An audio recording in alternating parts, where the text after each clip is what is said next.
is evidence that some human beings have been actually abducted by non-human entities. I know it sounds far-fetched, but it's true, because a book published later this week collects together some of their claims. Now, among the most remarkable is the case of Police Constable Alan Godfrey, who had a close encounter, a very real kind, on a dark winter's night in 1980. Now, while on patrol, he reported sighting what appeared to be a spaceship. And although he has no conscious memory of what happened next, under hypnosis he recalls an alien called Joseph beckoning him towards a table.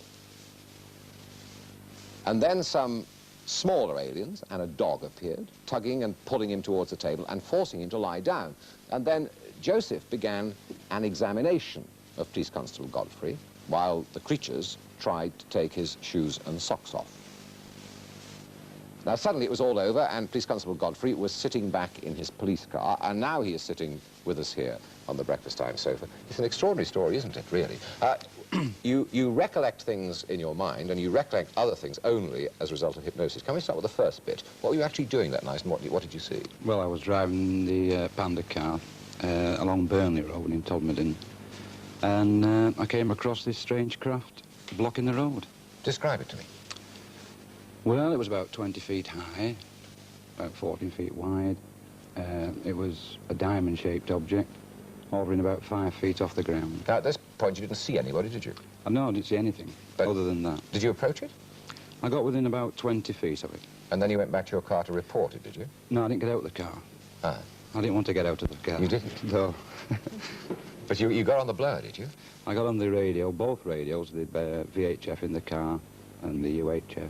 Personal radio that we carry. Yeah. And I got no response at all. They didn't work? No. Was that unusual? Not in that particular area. There are black spots in the area. The radios have worked there since. And then you left the scene, did you? The next thing I remember was I was at the other side of where the object had been, driving the car. Away? Away. Did you report it when you got back? I certainly did. They thought you were crackers, presumably. Yeah, they did. Now then, as a result of hypnosis, a lot of that story has been filled in, hasn't it? Now, what do you recollect from the result of the hypnosis? Well, as I say, I have no conscious memory of what I said under hypnosis. The only thing I can go off is the hypnotic regressions were videotaped. Yeah. And I think there was about 3 or 4 tapes done. And when I actually was allowed to see them at the end of the session, it was quite frightening. What you'd said under hypnosis? Mm. So tell me the other story now, the one that they drew out under hypnosis. Well, under hypnosis, when I see the craft itself, as I said before, I didn't get out of the car consciously. I find myself getting out of the car, and for some reason, I have no idea why, a strange, very powerful beam of light is shone towards me, which blinds me.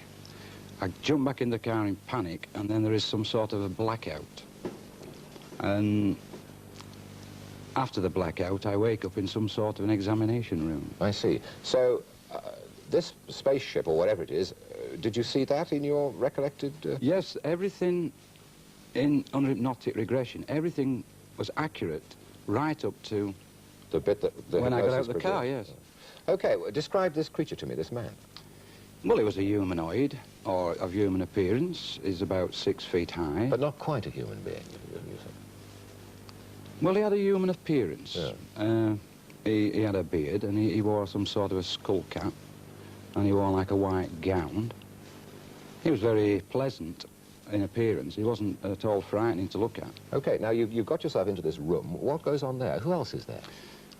There were, I think I said there was 8 small 3-foot-high creatures that transpilated during the hypnotic regression as robots.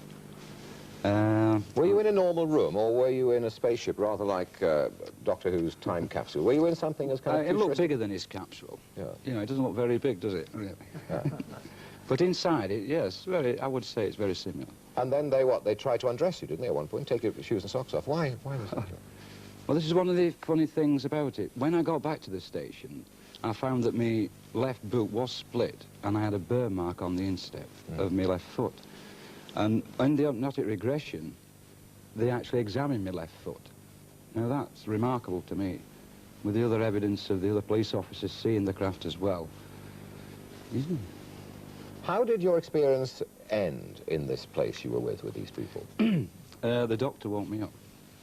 We never actually got to an ending. Yeah. I was wired up to some heart machines, and they completely went off the scale. I was in such stress that both doctors stopped the hypnotic regressions. Now tell me, what do you make of it all? Do you believe now in UFOs, or what? Are you convinced that those things actually happen to you, or it's just in your mind somewhere as an imagination or a dream or something like that? Well, the UFO certainly existed. You're sure of that? Yes, it was a nuts and bolts craft. I think I'm quite capable of seeing something from 20 feet.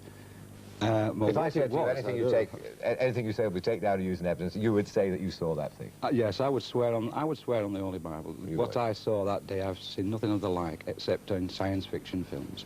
And what other thoughts have you had about the whole experience?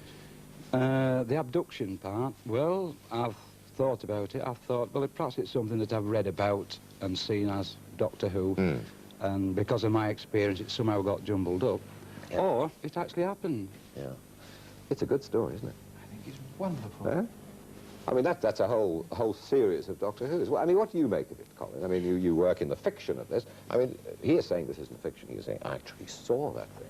I mean, sitting here listening to the story, I cannot do anything but totally believe it. Yeah. And viewed by any objective standard, I think that it's perhaps naive of us to think that we are the only things that exist in this huge universe. Nicola, what do you think of all that? I think it's rather pompous to think that we're the only people around.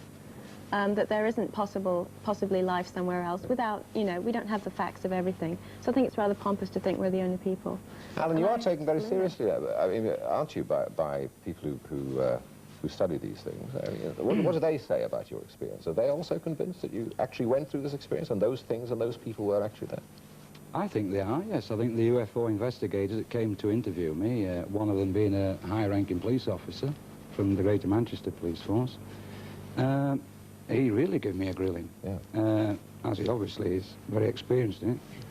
And I think, well, they are convinced, yeah. I mean, I saw a UFO, make no mistake, they do exist. There is nothing on this earth will ever tell me any different.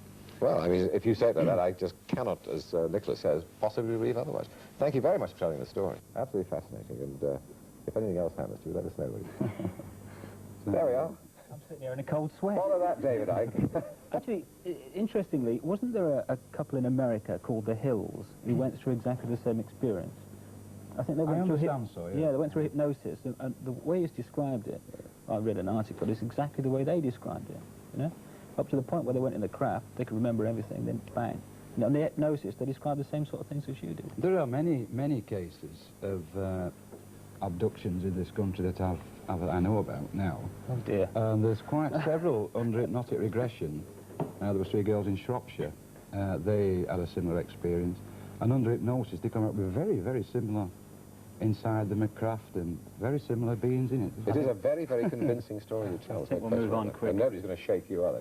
Thank you very much. The naked eye can see stars hundreds of light years away. The most powerful telescopes can see hundreds of millions of light years away. In all that space, is there even the remotest chance that there are life forms elsewhere in the universe which can reach us? And if there are, why would they choose to descend on one small town more than anywhere else? Todmorden, buried deep between windswept Pennine moorlands, obscure, isolated, and the epicenter of UFO activity in the British Isles. 1/10 of sightings are around this town alone.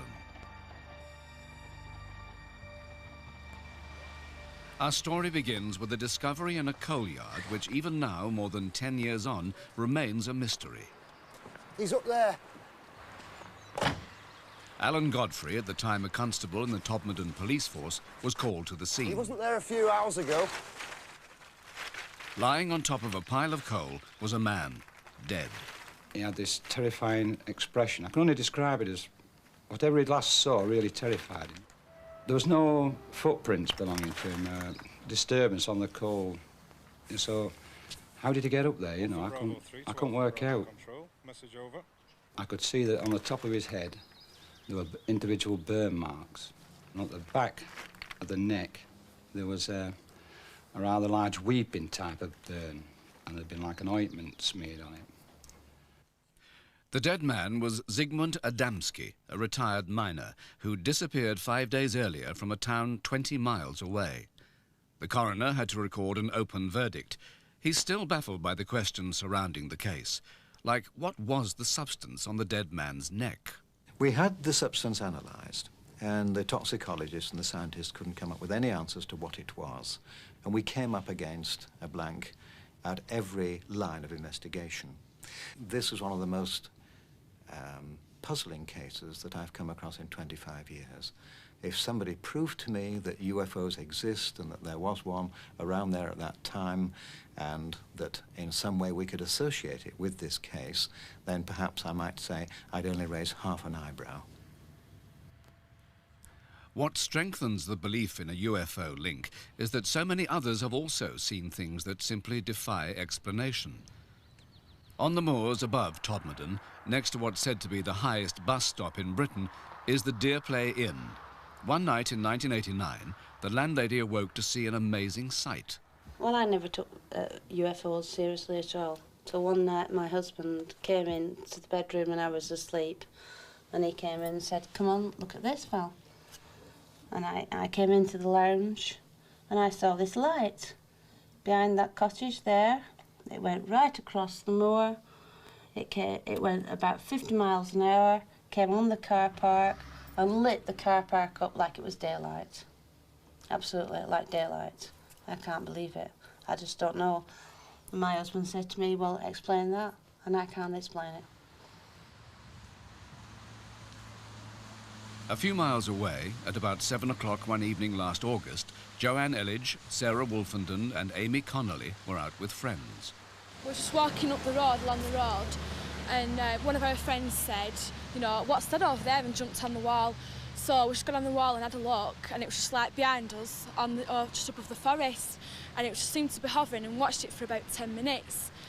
It was a saucer shape, it was oval, with red and green lights all around the bottom, and it was silent, it weren't making any noise at all. We couldn't believe that there was something there that weren't an aeroplane or a helicopter or anything like that. We knew it wasn't a normal aircraft or anything. Yeah, we just couldn't say anything, just kept watching that. Like grabbing hold of each other, what is it? We couldn't believe it. But the most extraordinary story must be that of Alan Godfrey, the policeman who made the find on the coal heap.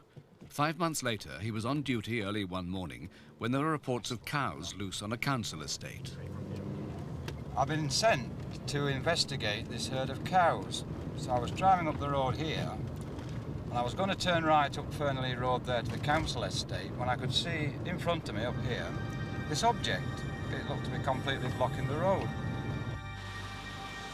As I get nearer and nearer towards this object, I could see that it wasn't quite what I was expecting to meet at 5 o'clock or whatever on a November morning in Todmorden. It was diamond-shaped. The bottom half of the object was spinning. It was hovering about 5 foot off the ground. I could see underneath it. It was about 20 feet wide, 14 feet high. Alpha Bravo 3 to Alpha Bravo Control. Message over. Try HQ. I tried that several times and it just didn't work. I just couldn't contact anybody. So I picked my clipboard up and I started drawing a sketch of it.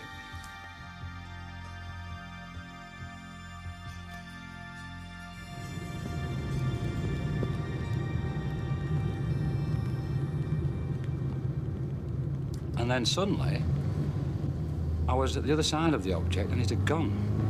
It had, was like another 50, 100 yards of Philip Road driving.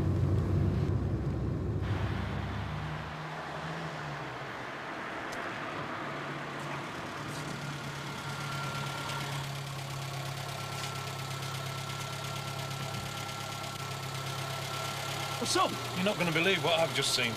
What? Get in. Okay.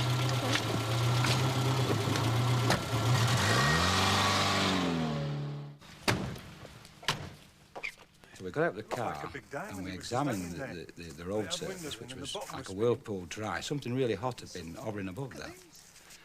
We could see all these loose leaves and broken branches there, so he was convinced something had been there. We thought it might have gone in, this object, wherever it had gone, it might have gone into the adjoining park.